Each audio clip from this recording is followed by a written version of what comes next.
Some breaking news. Florida House lawmakers have passed the bill stripping Disney of their self-governing status. But earlier today, that didn't stop the Democrats from trying to shut down debate, shouting down the session and forcing it into recess before a vote could be taken. Joining me now is Florida Lieutenant Governor Jeanette Nunez.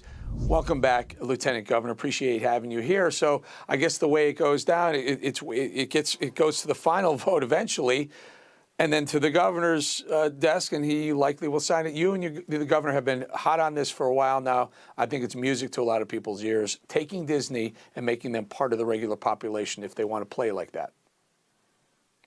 Yeah, Eric, and you're correct. What we saw today was a sad state of affairs when you see Democrats. They have denigrated the process. They devolved into shouting matches, sitting on the House floor. That is by no means representative of what people expect when they vote their leaders into the House and Senate. And so they accuse the governor of throwing tantrums all the time. But today, on full display for the entire world to see, they were the ones that had their tantrums. And I don't understand why. I don't understand why they don't believe that everybody should be treated equally. They're always talking about equality, except when it refers to corporations like Disney. So I think that today, what we saw in the House and yesterday in the Senate, they approved this legislation. It's going to go to the governor's desk. He has already indicated that he will sign it. And then we will have a further debate, I suspect, next year about what will be the future of Disney, what will be the future of other corporations. I don't think that anyone that is watching this program would agree that one corporation in the state of Florida should be treated differently compared to others that are in the same industry. Now, Lieutenant Governor, I read somewhere that this, in effect, would cost Disney, I read tens of billions of dollars. I just can't imagine they're willing to do that to their shareholders. Is there an opportunity for Disney to change their mind and say, we will disregard this whole woke agenda, we'll go back to what we originally dealt with, the state of Florida, and would the governor then say, okay, fine, you keep your status, but let's talk about, we're going to keep an eye on you now. How does this play out for Disney? A lot of people like Disney, and they don't want to not like Disney anymore.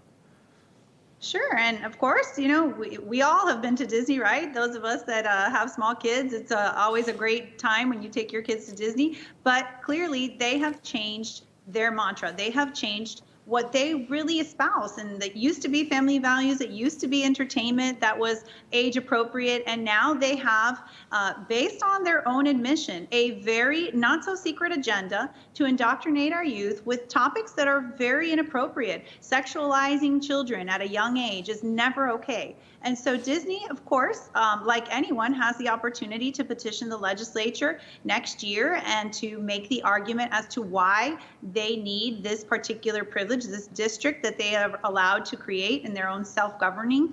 But I will tell you, I think that once you start to look at these things, this was passed in 1967. Maybe it made sense then.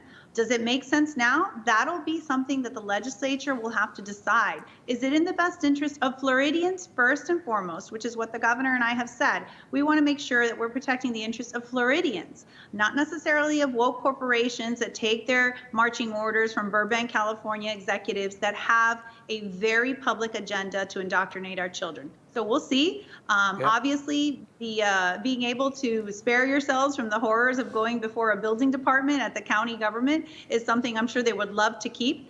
So I suspect that they will come with an army of lobbyists explaining why this is important, and they'll have their day. Obviously, the legislature will decide, and at that point, the governor will decide what to do as well. But clearly, for today, the governor has made it very clear he is going to sign the legislation, and we're going to start on an even playing field for all of our companies. A great opportunity. Another reason why I moved down here to Florida, Lieutenant, the freest and smartest state in the union, folks. Sorry for the people who don't live in Florida. Lieutenant Governor Jeanette Nunez, thank you for joining us. Best to the governor as well, please. Thank you.